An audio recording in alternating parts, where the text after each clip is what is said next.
When Buddha says, everything that bothers you about other beings is just a projection of what you haven't solved about yourself, means that you must develop acceptance.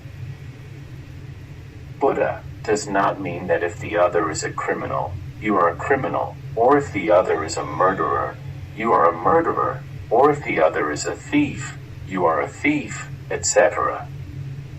Same with selfishness, envy, hatred, resentment, etc.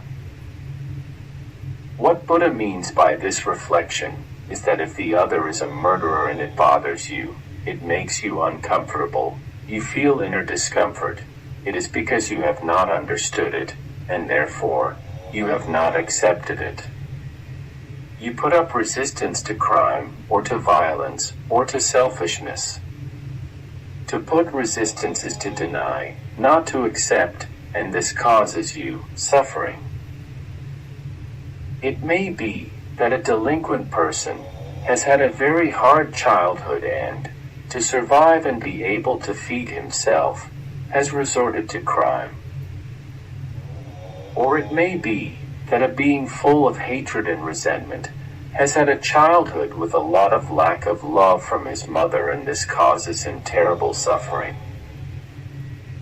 Or it may be that a being was abused in childhood, or his father was an abuser, and is repeating the same pattern.